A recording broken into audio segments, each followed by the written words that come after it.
Hello दोस्तों, नमस्कार, good evening. Teachers academy के साथ लाइन 1 से मैं अरुण पाठक आप सभी का एक बार पुनः स्वागत करता हूं। तो ध्यान दीजिए दोस्तों, हमने कल भी आपसे शेयर किया था कि आज मैं एक बार पुनः आपसे मुलाकात करूंगा। किस बात के लिए मुलाकात करूंगा?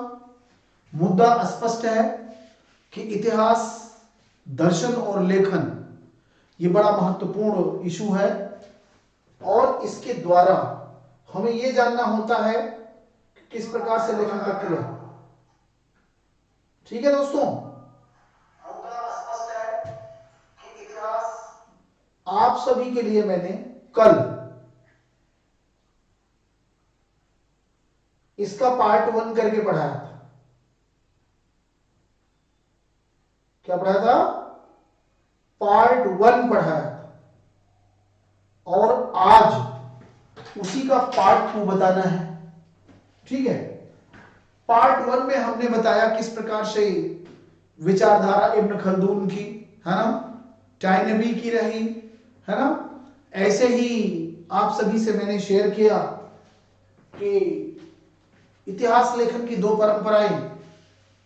आप सभी को मैंने बताया क्या क्या गड़बड़ी होती है इतिहास लेखन में। यह चर्चा होती है कि वास्तव में किस प्रकार की गड़बड़ियां लेखन में होती हैं, क्या क्या कमियां होती हैं, कैसे लेखन गड़बड़ जाता है।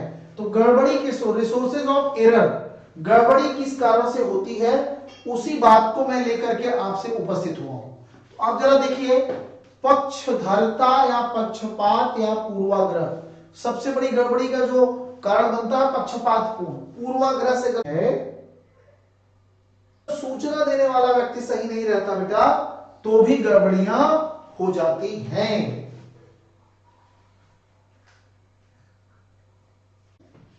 उम्मीद है कि सब बेहतर होगा। थोड़ा सा धैर्य बनाए रखिए, थोड़ा धैर्य बनाए रखिए। कभी कभार तकनीकी के दौर में समस्याएं भी आ जाती हैं, इसीलिए दिक्कत आ जाती है बेटा। अब तो सही चल रहा, अब जरा आप सभी देखेंगे सही चल रहा है। हम फिर से एक बार शेयर कर दे रहे हैं, आप बिल्कुल परेशान नहीं हो सारे बच्चे। एक बार मैं पुनः विकास जी हैं या जितने भी लोग देख रहे हैं, ऑल ऑफ यू, है ना बेटा, ध्यान से देखो। इसमें पक्षधरता, पक्षपातपूर्ण या पूर्वाग्रह अथवा जानकारी के संप्रेषणकर्ताओं पर आंख मूंद कर विश्वास करना, यह कमी में आता है। दूसरा, सूचना देने वाले की नासमझी, जो आपको, जैसे भाई होता क्या है कि एक इतिहासकार के रूप में या आप शोधकर्ता के रूप में, भाई आप एक शोधकर्ता के रूप में जब आप जाते हैं डेटा कलेक्ट करने, डेटा, आंकड़े, जब आप आंकड़े कलेक्ट करने जाते हो तो निश्चित इसमें दिक्कत क्या होती है कि हम पहले से ही पूर्वाग्रह से ग्रसित हैं। हमने प्लान बना लिया कि हमें यही आंकड़े खोजना है, पहली गलती। दूसरी गलती, जानकारी हम जिससे ले रहे हैं वो किस लेवल का जानकारी दे रहा, ये हमसे नहीं मतलब है, बस वो हमें जो दे रहा जानकारी हमने उसको आंख मूंद कर विश्वास कर लिया, तो ये भी गलत होता है। यहां से कमी शुरू होती है। तीसरी चीज, सूचना देने वाला जो, जिससे आपने आंकड़े कलेक्शन करने का प्रयास किया, अब पता नहीं उसकी क्या क्या लेवल है, आप पहले उसकी परख तो करिए किस लेवल का है, तो इससे भी कमी पैदा हो जाती है। तो सूचना दाता की नासमझी या अज्ञानता। नमस्कार विकास जी, ठीक है ना। तो आप शेयर करिए, लाइक कर दीजिए, शेयर कर दीजिए। थोड़ा ये भाई देखिए नेटवर्क का इशू हो जाता है कभी कभी, तो ये बड़ा इशू नहीं होता बेटा। तो सारे लोग, आप लोग समझदार हैं, है ना, बुद्धिमान प्राणी हैं, तकनीकी में कभी कभार कमियां रह जाती हैं, ठीक है, इससे दिक्कत आई है। तो आइए एक बार आप सभी से पुनः आग्रह है कि इसे तेजी से लाइक शेयर कर डालें। और मैं एक ऐसे टॉपिक को लेकर के आया हूं जो माने हायर लेवल पर, आप नेट जेआरएफ की तैयारी कर रहे हो, आप क्रेट की तैयारी कर रहे हो, अथवा आप, है ना, अथवा आप इन फ्यूचर असिस्टेंट प्रोफेसर की तैयारी करना है या क्रेट में क्वालिफाई करना है, तो ये सब चीजें आपको ध्यान रखना होगा। तो भेजिए, मैसेज करिए उस लेवल के बच्चों पर जिन्हें इस प्रकार के ज्ञान की आवश्यकता। तो 9628959237 एक नंबर है, दूसरा 8318489299 ये दूसरा नंबर है। इन दोनों नंबरों के माध्यम से हम आपसे कनेक्ट हो सकते हैं। नमस्कार जी, रमेश यदुवंशी स्वागत है, विकास जी स्वागत है, और जितने भी लोग देख रहे हैं सबका स्वागत। जिन्होंने कमेंट्स किया वो सामने हैं, उन पर मैंने टिप्पणी की। हम यहां पढ़ा रहे हैं कि दर्शन में दर्शन और इतिहास लेखन, इतिहास दर्शन और लेखन। कल इसका पार्ट 1 बताया था, आज इसका पार्ट 2 लेके उपस्थित हुआ हूं। तो सोर्सेज में गड़बड़ी कैसे, जब आप प्राथमिक आंकड़े या द्वितीयक आंकड़े कलेक्ट करते हैं तो वहां दिक्कत क्या आती है। द्वितीयक आंकड़े में विशेष समस्या आती है, जैसा कि मैंने कहा कि हम किसी न किसी पूर्वाग्रह से ग्रसित हो जाते हैं, या दी गई जानकारी को आंख मूंद कर विश्वास कर लेते हैं, अथवा जानकारी देने वाला उस लेवल का नहीं है। चौथा पॉइंट, मानव स्वभाव में चापलूसी के कारण झूठी प्रशंसा। हम जो ह्यूमन नेचर है, एक ऐसा भी नेचर होता है कि हम झूठी प्रशंसा किसी की करने लगते हैं। जो जिस राजा को हम अच्छा मानते हैं, जिस धर्म को अच्छा मानते हैं, उसका क्रिटिसाइज बिना किए हम उसकी झूठी प्रशंसा में लग जाते हैं, है ना। तो इसलिए इतिहासकार को हमेशा सतर्क रहना चाहिए, प्रामाणिकता की जांच ठीक से करनी चाहिए, गलत जानकारी को स्वीकृत होने के कारणों से मानने और संप्रेषित करने वालों की प्रतिष्ठा पर आंच आती है। तो हमेशा कोशिश करना चाहिए इतिहासकार को संप्रेषणकर्ता माने जो आपको जानकारी दे रहा है और संप्रेषित जानकारी का सामंजस्य और लेबल हम बैठा लें। ये गड़बड़ी तभी नहीं होगी, अदरवाइज गड़बड़ी ऐसे होती रहेगी, है ना बेटा। और ध्यान से देखिए, चलिए आगे बढ़ जाइए।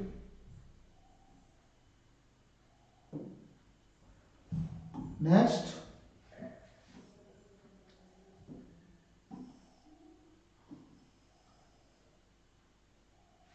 अब इसमें यही सारी चीजें बताई गई है ना। कुल मिलाकर हमें सतर्क रहना है, इतिहासकारों का ये कहना।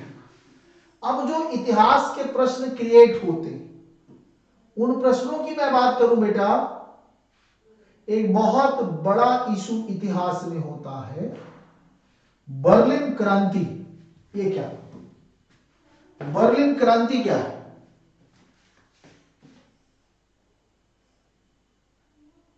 इतिहास लेखन में बर्लिन क्रांति, इसके बारे में आपको ध्यान देना है कि बर्लिन क्रांति है क्या।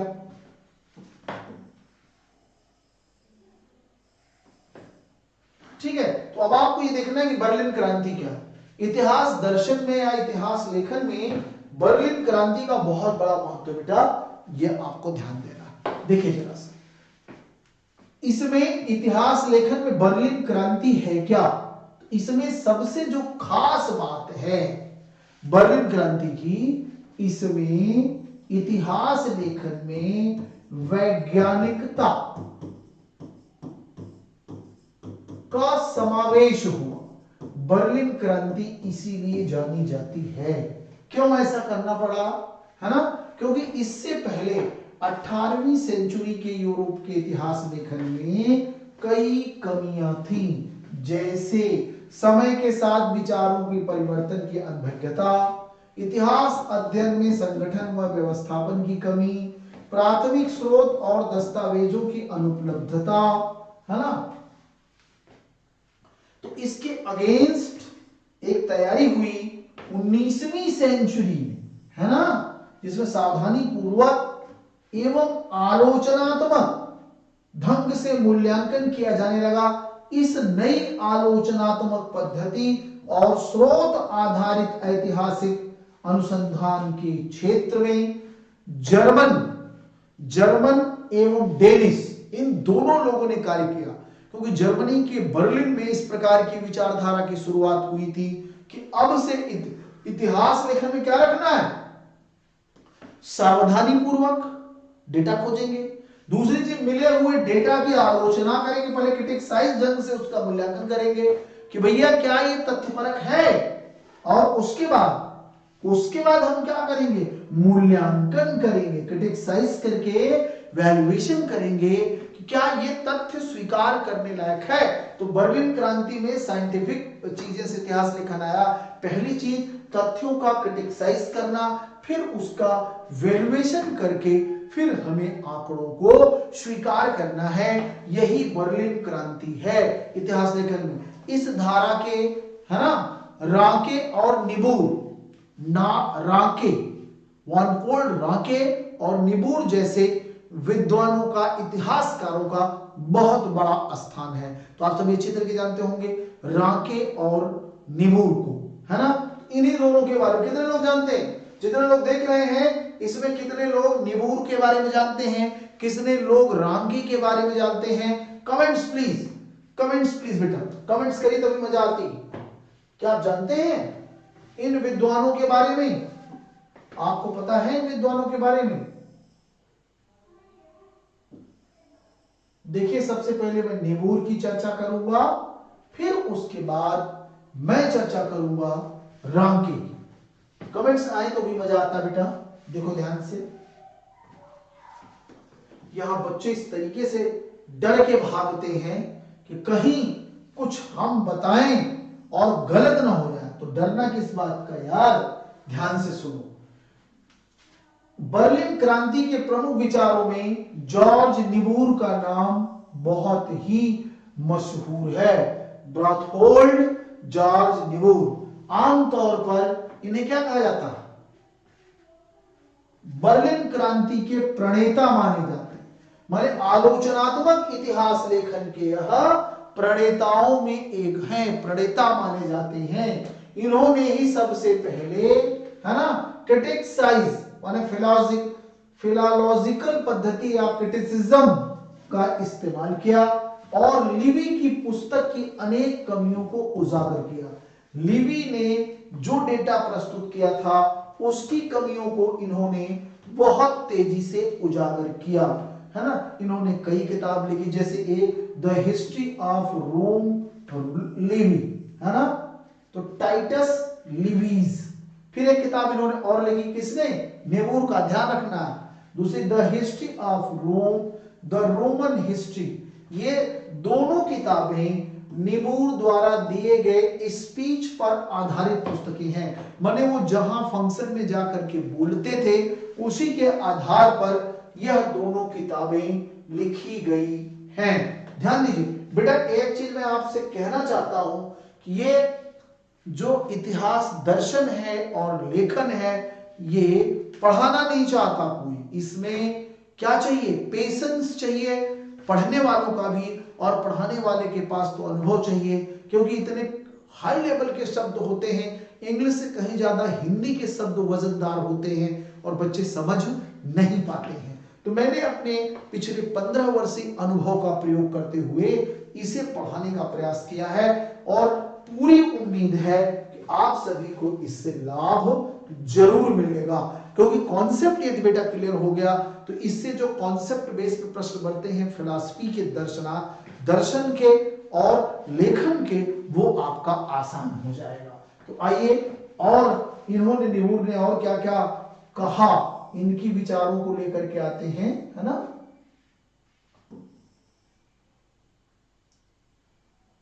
चलिए इस बात की भी हम बात करते हैं आप सभी लोगों से, ठीक है। निबूर, आइए, इनका क्या विश्वास था कि हमें कलम उठाते समय इस योग्य होना चाहिए कि हम ईश्वर के समक्ष जाकर कह सकें कि मैंने जानबूझकर अथवा ईमानदारी से छानबीन किए बिना ऐसा कुछ नहीं लिखा जो सच ना हो। ये है निबूर, है ना। निबूर का स्टेटमेंट ये अपने आप में क्या है? ईश्वर को साक्षी मानकर झूठ न लिखने का, गलत न लिखने का यहां पर प्रण लेने की बात हो रही है कि हमें कम से कम इतना जरूर कॉन्फिडेंट होना चाहिए कि हम ईश्वर के सामने यह कह सकें कि भैया हमने गलत नहीं किया, हमने गलत नहीं लिखा है। ये आपको ध्यान रखना होगा। तो दोस्तों देखिए, जैसा आज मैंने कोशिश की है आपको बताने की, इसी से रिलेटेड कुछ एक्सरसाइजेस मैंने भी बनाए रखे हैं। तो पूरी उम्मीद है कि कल मैं सुबह 10 से 11 के आसपास इस पर मैं चर्चा आपसे करूंगा, पढ़ाऊंगा आपको, जिससे आप सभी लोग मैंने बेहतर ढंग से इसको और इसका अभ्यास प्रश्न भी कराऊंगा। कल की सीरीज ये रहेगी कि यूजीसी वगैरह के लेवल पर आपके लिए अभ्यास प्रश्न लेकर के आऊंगा 10 से 11 के आसपास, 10 बजे भी हो सकती है, 11 बजे भी, इसी के आसपास रहेगा हमारा कलेक्शन, जिससे आप सभी लोग उससे जुड़िए और बेहतर अभ्यास करिए। ज्यादा से ज्यादा उन बच्चों को बताइए जो हर लेवल की तैयारी कर रहे हैं, जो नेट जेआरएफ का एग्जाम देने 28 को जा रहे हैं, इसमें लाभ मिलेगा, जो मैं बता रहा हूं उससे लाभ मिलेगा, और आने वाला जो हमारा अभ्यास प्रश्न है उससे लाभ मिलेगा। इसके बाद जो क्रेट की तैयारी कर रहे हैं उनको भी लाभ मिलेगा, है ना बेटा। तो चलिए अभी आगे और बहुत कुछ है इसमें, ठीक है। तो निवूर की बात हो गई। अब आइए निवूर के बेस पर राके का क्या सिद्धांत रहा है। असली खिलाड़ी तो लियोपोल्ड वॉन राके, जिन्होंने इस क्रिटिसाइज या वैज्ञानिक इतिहास लेखन को ऊंचाइयों पर पहुंचाया, है ना। यह नाम, यह श्रेय दिया जाता है राके साहब का, जो 1795 से 1886 तक। संजय शर्मा जी नमस्कार, आइए। थोड़ी सी ये जो तैयारी है, ये लेवल है, यूजीसी लेवल का है, पीजीटी में कभी कभार पूछ सकता है। आइए, राके साहब क्या है। राके को इतिहास का कोलंबस कहा जाता है। This man called Columbus of history. किसने कहा? लॉर्ड एक्टन ने अनुभवात्मक इतिहास लेखक के जनक राके को, दो जी के यहीं पर, दो जी के पर लॉर्ड एक्टन ने इतिहास का कोलंबस कहा, है ना। देखिए दो प्रश्न, अनुभवात्मक इतिहास लेखक का जनक कौन है? राके। राके, और राके को इतिहास का कोलंबस, इतिहास का कोलंबस किसने कहा? लॉर्ड एक्टन ने कहा। तो इस बात को आपको ध्यान रखना है, ये बहुत महत्वपूर्ण डेटा है। यह दोनों को ही, दोनों, है ना। चलिए, अब हमने आपको पहले ही बताया कि अनुभवात्मक इतिहास लेखक क्या है? महसूस कर, समझ कर, जानकर लिखना, है ना। नवीन विधाओं को लंघित किया, तो इसी क्या कहते हैं? इसी की, इस ऐतिहासिक पद्धति को वैज्ञानिकता कहते हैं, विश्लेषणात्मक कहते हैं, और आलोचनात्मक आधारशिला पर रखने का श्रेय ये पद्धति को कहा जाता है। ये अंडरस्टूड है कि आप इसे समझ जरूर गए होंगे, है ना। ये कौन है? राके। ठीक, राके के विचार ढेर सारे हैं, लेकिन हम उन तथ्यों की ओर आपका ध्यान आकर्षित कराना चाहते हैं जिससे आपके एग्जाम में यह जबरदस्त रूप पर प्रभाव डाले, है ना। राके की प्रमुख पुस्तकें, ये एग्जाम ओरिएंटेड प्रश्न हो सकता है कि राके ने कौन कौन सी प्रमुख पुस्तकें लिखी। ध्यान से देखिए बेटा, राके द्वारा रचित प्रमुख पुस्तकें कौन सी हैं, ये देखो मैंने आपके लिए ये व्यवस्था कर रखी है। Good evening, good evening. तो ये बताएं, ये आप लोगों को कुछ समझ में आ रहा है, अंडरस्टूड हो रहे हैं, है ना। ऐसा ही प्रश्न आता है कि नहीं आता इतिहास लेखन का? कमेंट्स आपके चाहिए हमें, क्या इतिहास लेखन के ऐसे प्रश्न आते हैं या नहीं आते? यूजीसी वाले अगर हायर लेवल की जो तैयारी कर रहे हैं उनके कमेंट्स हमें चाहिए। बी क्या? बी क्या बेटा? अच्छा, प्रिया मल्होत्रा जी ने कुछ लिखा, संजय शर्मा, रमेश यदुवंशी, विकास कुमार, ऑल ऑफ यू जितने लोग देख रहे हैं, मैं ये पूछना चाहता हूं कि इसी प्रकार के प्रश्न आते हैं, आपने कभी ध्यान दिया है? अगर आपने तैयारी की है तो निश्चित आपको पता होगा कि इस प्रकार से ही प्रश्नों का निर्माण होता है। आइए, राके की पुस्तक वैज्ञानिक इतिहास लेखक के मुखिया के रूप में जाने जाते हैं, देखिए ध्यान से। History of Latin and Teutonic peoples, ये राके की किताब है। 1494 से 1514 तक की कहानी इसमें लिखी गई है। इस पुस्तक की रचना 1824 में रांके की थी। अब ऐसे ही हिस्ट्री ऑफ द पोप्स, ये 1834 से 36 के बीच में लिखा इन्होंने। फिर ऐसे ही इन्होंने जर्मनी, उसी देश के निवासी थे German history of the time of Reformation 1839 से 43 के बीच में। The 9 books of the Prussian history, ये किताबें अपने आप में रांके साहब को एक स्टार इतिहासकार बनाती है। और देखिए the version of the wars of the revolution, the version of the wars of the revolution Ranke की किताब है। इसके अलावा वर्ल्ड हिस्ट्री इन्होंने एक लिखी है ना, वेडगेस चिस्टे नाम से, जर्मन भाषा में ये वेडगेस चिस्टे, 83 वर्ष की आयु में उन्होंने वर्ल्ड हिस्ट्री वेडगेस चिस्टे नाम से स्थापित की, लिखने का प्रयास उन्होंने किया। 83 वर्ष की आयु में लिखना शुरू किया था और मृत्यु के समय तक ये 7वां संस्करण इसका लिखवा चुके थे। मने इन्होंने वैज्ञानिक इतिहास या वैज्ञानिकरण के प्रयास में इन्होंने पूरी वैश्विक प्रक्रिया को एक ढांचे में साजते हुए कि पूरी दुनिया जो है, पूरी दुनिया लगभग मिली जुली है और हर घटना का पूरी दुनिया पर असर पड़ता है। वैश्विक इतिहास लेखन की परंपरा को भी इसने जोड़ दिया है ना। भारत में वैश्विक इतिहास लेखन की परंपरा किसने स्थापित की? भारत में वैश्विक इतिहास लेखन की परंपरा किसने शुरू की? कमेंट्स प्लीज, हमें कमेंट चाहिए आप सभी के कि वैश्विक इतिहास लेखन की परंपरा में भारत ने किसने शुरू की? चलिए कितने लोग बता सकते हैं? वैज्ञानिक इतिहास लेखन की परंपरा भारत में किसने शुरू की? ये सब चीज डेटा आपको बताना होगा है।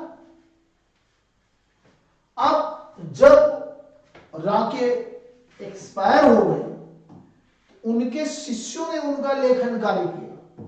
जैसे देखिए उसके आगे माने संस्करण के मृत्यु के बाद आत्मकथा लेखन और शिष्य डबके के कथनों और भाषणों के आधार पर लिखे।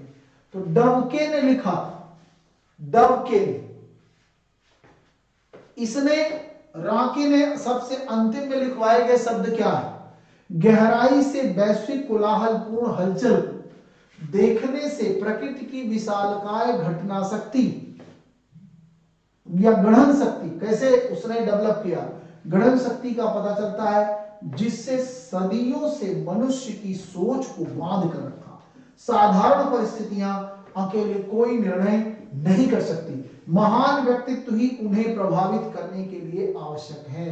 अर्थात ये रांके साहब ने अपने अनुभव से इस प्रकार से दिखाया कि महान व्यक्तित्व प्राकृतिक घटनाओं को अंजाम देते हैं, माने प्राकृतिक रूप से घटनाओं को अंजाम देते हैं और वही बदलाव करने की शक्तियां रखते। जैसे हमारे यहाँ महावीर स्वामी, महात्मा बुद्ध, ये सब ऐसे महानुभाव हुए, शंकराचार्य जी ऐसे महानुभाव हुए जिन लोगों ने दुनिया को अपने सिद्धांतों पर आगे बढ़ाया। विशेषकर मैं बात करूं महावीर स्वामी का अहिंसा का सिद्धांत और महात्मा बुद्ध का जो सिद्धांत रहा है ना, 4 आर्य सत्यों का, अष्टांगिक महामार्ग का, ये दोनों दुनिया में बहुत महत्वपूर्ण रहे हैं और आज भी प्रासंगिक है। इसीलिए तो भारत डंके की चोट पर दुनिया में कहता है कि भारत ने दुनिया को युद्ध नहीं शांति से ओतप्रोत बुद्ध दिए।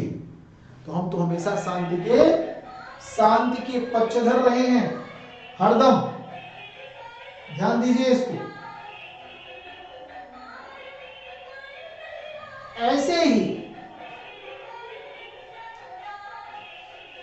थोड़ा ध्यान दो बेटा, सारे के सारे लोग। ये अलार्म की आवाज थी, हो जाता है कभी कभी दिक्कत। चलिए आगे बढ़िए। इसमें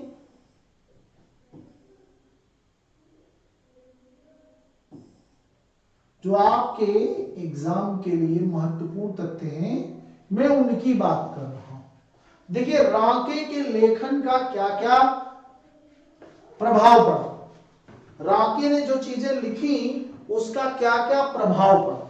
देखिए राके के लेखन का इन्होंने पहली चीज ये समझाई कि प्राथमिक स्रोतों पर जोर देना चाहिए, माने जो मूल्य मुख्य स्रोत है, प्राथमिक स्रोत है, मूल स्रोत है। प्राथमिक को ही क्या कहते हैं, मूल स्रोत किसे कहते हैं, प्राथमिक स्रोतों को, माने उन्हीं पर ध्यान देना चाहिए। अब प्राथमिक स्रोत क्या क्या है, प्राथमिक स्रोत उस समय के संस्मरण, डायरिया, पत्र, कूटनीतिक पत्र व्यवहार, जो उस जैसे मान लीजिए हम मुगलों के बारे में, अकबर की नीति के बारे में जानना चाह रहे हैं, तो अकबर के समय के लिखे गए संस्मरण, डायरिया, या जो अकबर ने जगह जगह पत्र लिखवाया होगा, क्योंकि खुद तो अनपढ़ था, लिखवाएगा क्या हो, है ना, और उसने जो कूटनीतिक पत्र लिखवाया था उन सब का अध्ययन करने की बात करनी चाहिए। और दूसरी चीज खुद रिसर्च करके खुद के ऊपर भरोसा करना चाहिए। तो पहली चीज प्राथमिक स्रोतों पर जोर देना चाहिए, ये राके की विचारधारा। दूसरी चीज इन्होंने क्या, राके साहब ने, भूतकाल को उसकी शर्तों पर समझना, माने पास्ट को हमें उसी के दौर में समझना चाहिए, पास्ट को हमें उसी के दौर में समझना चाहिए। ऐसा नहीं करना चाहिए कि पास्ट को आज से तुलना करें। जैसे आजकल एक प्रवृत्ति चली है कि रामचरितमानस में तुलसीदास जी ने ढोल गवार शूद्र पशुनारी लिख करके ये कह दिया, अपनी मानसिकता का परिचय दिया कि वह शूद्र विरोधी थे, महिला विरोधी थे, है ना। तो ये आज के परिप्रेक्ष्य से आप परिपालन कर रहे हैं, उस परिदृश्य में नहीं जा रहे हैं। इतिहास लेखक राके यही कहता है कि हमें पास्ट के परिवेश में ही जाकर चीजों को समझना चाहिए, है ना। अब देखिए तीसरी बात ये क्या कह रहे हैं राके साहब, तीसरी बात ये कह रहे हैं इतिहासकार राके कि विद्वता पूर्ण सामग्री और वैज्ञानिक उपादान होना चाहिए। हमारे पास जो सामग्री होनी चाहिए वह विद्वता पूर्ण होनी चाहिए, अनावश्यक कूड़ा करकट नहीं होनी चाहिए, है ना। और जो हम तथ्य प्राप्त करें वो वैज्ञानिक होने चाहिए, क्रिटिसाइज किए हुए निष्कर्ष निकाले गए होने चाहिए। इन चीजों को भी हमें ध्यान में रखना होगा। ये राके की विचारधारा कि सामग्री वो उच्च कोटि की होनी चाहिए और क्रिटिसाइज की हुई, वैज्ञानिकता पर आधारित, माने एकदम परखी जांची गई होनी चाहिए। तो ये भी आपको ध्यान रखना है। ऐसे राके साहब ने चौथी बात कही कि प्राथमिक स्रोतों का प्रकाशन भी करना चाहिए। प्राथमिक स्रोत जो हैं जितने भी हैं उन्हें समाज के लिए प्रकाशित करने का प्रयास करना चाहिए। कि प्राथमिक स्रोतों को हमें समाज में फैलाने के लिए क्या करना चाहिए, इसे प्रकाशित करना चाहिए, जिससे से अधिक लोग वास्तविक ज्ञान प्राप्त कर सकें। ये चौथी बात इनके, प्राथमिक स्रोतों का प्रकाशन होना चाहिए। अब इसी को डिटेल में समझाया गया कि नई पद्धति जो समीक्षात्मक अध्ययन से संबंधित थी, उसने हजारों पांडुलिपियों, जो हाथ से लिखी गई चीजें थी, पांडुलिपियों सैकड़ों संस्मरणों की छपाई को बढ़ावा दिया। इसके साथ ही नक्शे, संस्मरण पत्र व्यवहार भी छापे गए। तो ये चीज तब आई जब राके जैसे लोगों ने समाज का मार्गदर्शन किया कि भैया प्राथमिक स्रोतों का प्रकाशन भी होना चाहिए, जिससे अन्य लोग अपना अपना दिमाग लगा सकें। अब देखिए इनकी विचारधारा पांचवी छठवीं क्या है, इस पर भी ध्यान थोड़ा सा दे लो बेटा।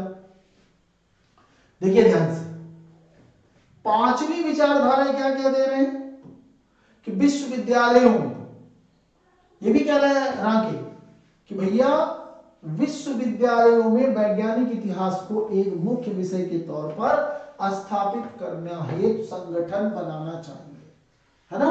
और इन्होंने पत्रिका निकाली छठवीं, the historical journal. The historical journal ये राके की बड़ी उपलब्धि, राके की विशिष्ट उपलब्धि रही, विशिष्ट उपलब्धि, क्योंकि जो आज भी प्रचलन में है ना। ध्यान दीजिए, द हिस्टोरिकल जर्नल, इस विषय को नए स्तर पहुंचाने का समारोह 1859 में ऐतिहासिक पत्रिका हिस्टोरिकल जर्नल, है ना, जस्टक्रिफ्ट के नाम से प्रकाशित शुरू हुई और इसी को आ जाता है।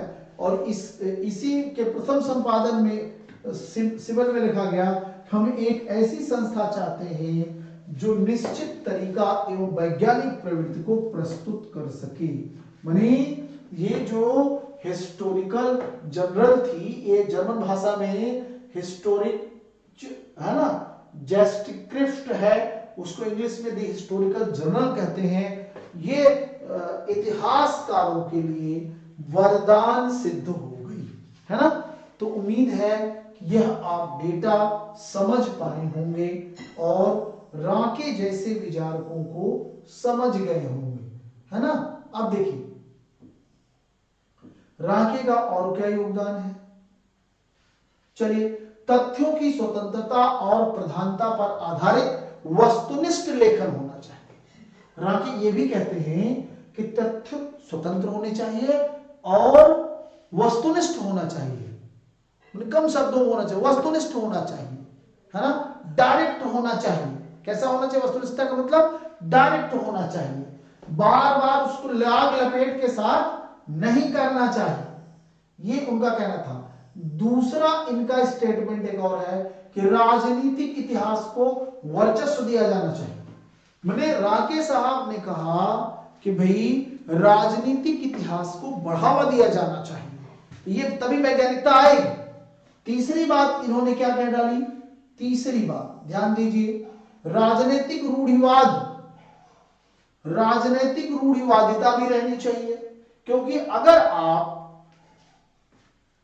टफ नहीं रहेंगे, रिजिड नहीं रहेंगे कि नहीं यही सही है, तो आपके लिए दिक्कत खड़ी हो जाएगी। इसके अलावा इतिहास में धर्म का भी स्थान है, क्योंकि धर्म तत्कालीन समाज की महत्वपूर्ण परिस्थितियों में से एक होता है, ठीक है। तो यह भी आपको समझना चाहिए। और देखिए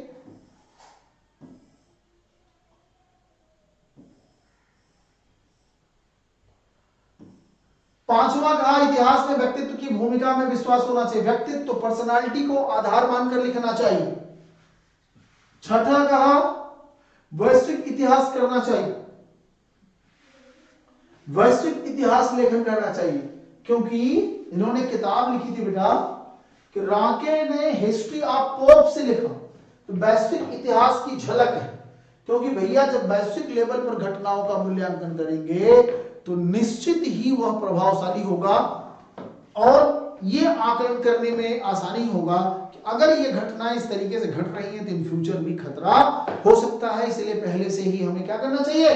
पहले से ही हमें सतर्क होना चाहिए। अब देखिए बर्लिन विश्वविद्यालय में राके की भाषण 1824 में शुरू हुए और 1871 तक जारी रहे। उसके भाषणों को सुनने न केवल यूरोप बल्कि अमेरिका से भी लोग माने प्रशिक्षु आते हैं। तो इस बर्लिन विश्वविद्यालय के प्रोफेसर राके ने अपने पूरे समय में 24 से लेकर 71 तक अपनी विचारधारा को आगे बढ़ाया, इसीलिए इसे बर्लिन क्रांति के नाम से भी जाना जाता है। उम्मीद है कि सबको यह बेहतर ढंग से समझ में आ गया होगा। ऐसे ही कई इनके शिष्य भी थे, राके के कई शिष्य थे, जैसे जॉर्ज वेट्स, विल्हेम वॉन ग्रीजबैक्ट और हेनरिक वॉन सिबल। ये सभी राके के विशेष शिष्य हैं जिन्होंने क्रिटिसाइज करना इतिहासकारों को सिखाया और आलोचनात्मक इतिहास को प्रभावशाली बनाया। तो ये राके के मित्र हैं, माने शिष्य हैं, जॉर्ज वेट्स, विल्हेम वॉन ग्रीजबैक्ट और हेनरी वॉन शिवर। इन लोगों ने हमेशा अपने गुरु के आदर्शों के अनुरूप क्रिटिसाइज इतिहास को बढ़ावा दिया। अब बाकी इसके बाद राके के कई आलोचक हैं, जैसे लियो है ना, लियो है, उधर जे.डब्ल्यू. थॉमसन है। ये तो हर युग में होता, ये तो हर युग में होता है कि आप कोई नई विचारधारा लाएंगे उसके विरोधी भी आएंगे। ठीक है बच्चा, तो आप ये ध्यान दीजिए, कुल मिलाकर इस पूरे निष्कर्ष में मामला ये है कि यह जो इतिहास दर्शन और लेखन को लेकर के मैं आया, इससे आप लोग उन गूढ़ तथ्यों को समझ पाए जो इतिहास लेखन और फिलॉसफी को जोड़ते हैं, कौन कौन से विद्वान हैं। इसमें बहुत सी चीजें हैं, इसके विस्तार से अध्ययन के लिए आपको रेगुलर बैच ज्वाइन करना होगा। फिलहाल इससे निश्चित कुछ न कुछ प्रश्न आपको जरूर फंसेंगे। बाकी रही बात, कल भी प्रश्न लेकर के आऊंगा, अभ्यास प्रश्न, उसमें सभी रहिएगा, निश्चित आपको मदद मिलेगी। एक बार पुनः आपको बता दूं कि हमारी संस्था का नंबर 9628959237 और 8318489299, इन दोनों पर आप संपर्क कर सकते हैं। मैंने इतिहास पढ़ाने के लिए अब इस तरीके से प्लान किया है कि इतिहास दर्शन और जो पूरी तरीके से स्पेशल कलेक्शन है वो सब 1 घंटे अलग से पढ़ाना है, शेष रेगुलर इतिहास 1 घंटे पढ़ाना है, जिससे हमारे यूजीसी के लेवल के बच्चों को, हायर लेवल के बच्चों को अलग से तथ्य में पूरी इंडियन हिस्ट्री अलग से पढ़ेंगे और स्पेशल कलेक्शन अलग से पढ़ेंगे। उम्मीद है कि आपको ये बेहतर लगा होगा। कैसा लगा कमेंट जरूर करिएगा, और अगर मेहनत मेरी लगती है कि सार्थक है, आपके लिए सही दिशा में प्रयास किया जा रहा था, तो इसे लाइक शेयर भी जरूर करिएगा। तो कुछ बात आप जानना चाहते हैं, यदि आप पूछना चाहते हैं तो कमेंट करिएगा। किसी भी व्यक्ति को अगर कुछ बात अपनी कहनी है या पूछना चाह रहा है, कमेंट्स करना चाह रहा, तो कमेंट करिए, कमेंट करिए, मैं इंतजार आपका कर रहा हूं। करिए, आप कमेंट करिए, मैं आपका वेट कर रहा हूं। अगर कुछ है तो आप अपनी बात कह सकते हैं।